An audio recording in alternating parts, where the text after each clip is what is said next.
Assalamualaikum warahmatullahi wabarakatuh. Salam sejahtera bagi kita semua. Perkenalkan, kami dari kelompok 9 dengan mata kuliah fikih yang diampu oleh dosen pengampu Ibu Arini Rufaida, MHI, akan membahas presentasi mengenai haji dan umroh. Adapun anggota dari kelompok 9 yang pertama Gimnastiar Bintang Anugrah dengan NIM 21411031129, yang kedua Sesi Putri Harawati dengan NIM 2141103011119, yang ketiga Syifa Amelia Arifianti dengan NIM 2141103011053, dan yang terakhir Ufi Hayatunisa dengan NIM 2141103011097. Baiklah, materi yang pertama akan dipaparkan oleh saya sendiri mengenai pengertian haji. Jadi, haji berasal dari kata al-haju yang berarti menyengaja atau menuju atau mengunjungi.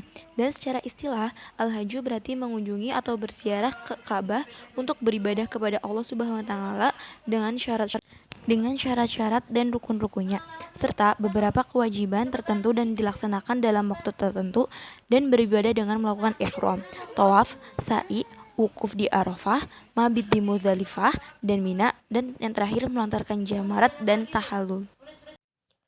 Assalamualaikum warahmatullahi wabarakatuh.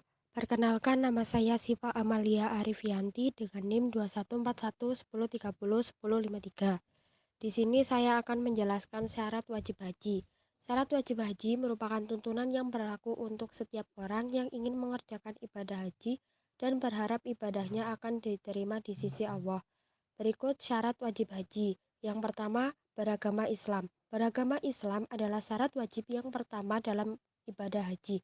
Seseorang yang statusnya bukan muslim walaupun dia mengerjakan semua bentuk ritual haji, tetap saja ibadahnya tidak sah.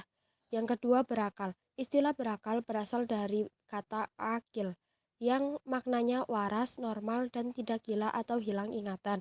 Di mana sekian banyak jenis makhluk Allah di dunia ini, manusia adalah satu-satunya yang diberi akal. Maka dari itu, manusia diberi beban untuk menjalankan perintah Allah dan meninggalkan larangannya. Yang ketiga, balik. Ibadah haji ini diwajibkan untuk orang yang sudah balik. Maksudnya, anak yang belum balik tidak dituntut untuk mengerjakan haji, walaupun dia punya harta yang cukup. Yang keempat, merdeka.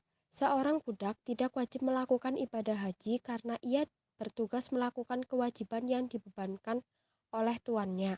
Di samping itu, seorang budak termasuk orang yang tidak mampu dari segi biaya, waktu, dan lainnya. Yang materi selanjutnya tentang rukun haji. Rukun haji merupakan kegiatan yang apabila tidak dilakukan, maka hajinya dianggap tidak sah. Karena itu, penting bagi umat muslim yang hendak berangkat haji untuk mengetahui dan memahami rukun haji agar ibadahnya tidak sia-sia. Rukun haji ada 6. Yang pertama, ihram. Berihram adalah keadaan suci yang menandai dimulainya ritual haji untuk setiap jamaah. Ihram dimulai dengan membaca niat hingga mengenakan pakaian ihram sebagai penutup aurat dan menjaga kebersihan. Yang kedua, wukuf di Padang Arafah. Wukuf adalah inti dari ibadah haji, waktu di mana seluruh jamaah haji berkumpul di Padang Arafah untuk beribadah dengan optimal. Waktu wukuf dimulai saat tergelincirnya matahari atau masuknya waktu zuhur pada tanggal 9 Zulhijjah hingga terbitnya fajar di hari berikutnya. Yang ketiga, tawaf ifadah. Tawaf merupakan ritual berjalan mengelilingi Ka'bah sebanyak 7 kali putaran. Tawaf ifadah dikerjakan setelah para jamaah haji berada di Mina untuk melempar jumroh, kemudian kembali ke Mekah. Yang keempat, sya'i. Sya'i dalam rukun haji merupakan aktivitas berjalan atau berlari-lari kecil secara bolak-balik dari Bukit Syafa ke Marwa dan sebaliknya. Namun bagi orang sakit atau tidak kuat berjalan, diperbolehkan melakukannya menggunakan kursi roda, becak, dan sebagainya.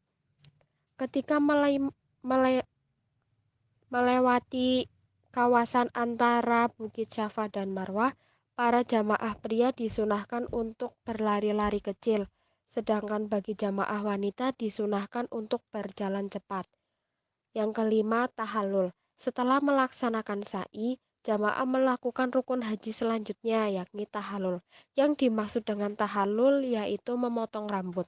Untuk laki-laki paling sedikit memotong 3 helai rambut, sedangkan bagi wanita cukup menggunting 3 helai ujung rambutnya saja. Jika semua rukun tersebut sudah dilakukan, maka segala macam larangan dalam masa ihram sudah diperbolehkan atau dihalalkan. Yang keenam, tertib. Maksudnya, semua rukun haji dan umroh hendaknya dikerjakan secara tertib atau berurutan, mulai dari tawaf sampai dengan tahallul. Perkenalkan, nama saya Ufi Hayatunisa dengan NIM 2141 10301092. Di sini saya akan menjelaskan tentang wajib haji, sejarah ibadah haji, dan dasar pelaksanaan haji. Yang pertama, wajib haji. 1. Ihram dari mikat atau batas waktu dan tempat yang telah ditentukan. 2. Mabit atau bermalam di 3 Musdalifah setelah wukuf di Padang Arafah. 3. Melontar jamarot Aqobah pada hari raya haji, yaitu setelah lewat tengah malam 10 Zulhijjah sampai subuh 11 Zulhijjah. 15 Ibit 21. 4. Melontar 3 jamarot, yaitu jamarot ula, jamarot usto, dan jamarot Aqobah yang dilontarkan pada tanggal 11, 12, 13 Zulhijjah. 5.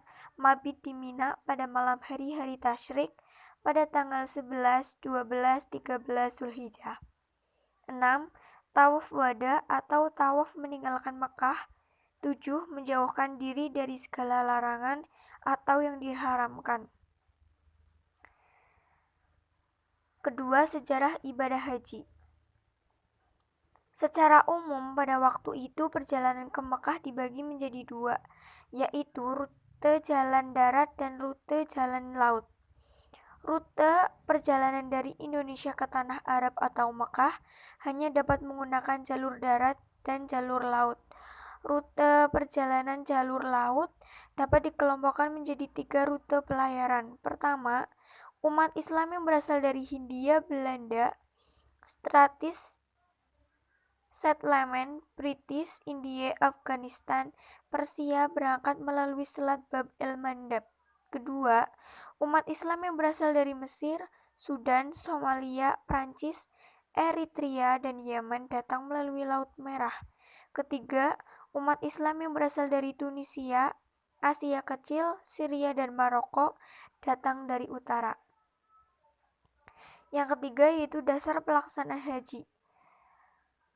Berdasarkan firman Allah Quran Surat Al-Imran ayat 7 yang berbunyi, Bismillahirrohmanirrohim, walillahi ngalan nasi hijul baiti manis tato'a ilaihi sabila waman kafaro fa innallaha honiyyi nganil alamin, yang artinya mengerjakan haji adalah kewajiban manusia terhadap Allah, yaitu bagi orang yang sanggup mengadakan perjalanan ke Baitullah. Yang kedua, firman Allah Quran Surat Al-Baqarah ayat 196 yang berbunyi, Bismillahirrahmanirrahim, wa atimu hajja wal umrata lillah, yang artinya dan sempurnakanlah ibadah haji dan umroh karena Allah. Sekian dari saya, terima kasih. Di sini saya akan melanjutkan presentasi dari Mbak Ufi, yaitu tentang pengertian umroh. Umroh adalah mengunjungi Ka'bah dengan serangkaian ibadah khusus di sekitarnya. Pelaksanaan umroh tidak terkait dengan miqat zamani, dengan arti ia dapat dilakukan kapan saja, termasuk pada musim haji. Perbedaannya dengan haji ialah bahwa padanya tidak ada wukuf di Arafah, berhenti di Musdalifah, melempar jumroh, dan menginap di Mina. Dengan demikian, umroh merupakan haji dalam bentuknya yang lebih sederhana, sehingga sering umroh itu disebut dengan haji kecil. Adapun syarat-syarat umroh, yang pertama adalah beragama Islam dalam kurung Muslim. Yang kedua, dewasa dalam kurung balik. Yang ketiga, berakal sehat dalam kurung akil, berakal. Yang keempat, merdeka bukan budak dalam kurung hurriyah. Yang kelima, mampu dalam kurung istiqoh. Kemudian rukun umroh itu ada 5. Yang pertama niat ihram untuk umroh, yang kedua tawaf, yang ketiga sa'i, yang keempat tahallul, dan yang kelima tertib. Kemudian wajib umroh itu ada 2. Yang pertama niat ihram untuk umroh di miqat, dan yang kedua meninggalkan semua larangannya. Baik, demikianlah presentasi yang dapat kita sampaikan. Kurang lebihnya mohon maaf. Wabillahi taufiq wal hidayah. Wassalamualaikum warahmatullahi wabarakatuh.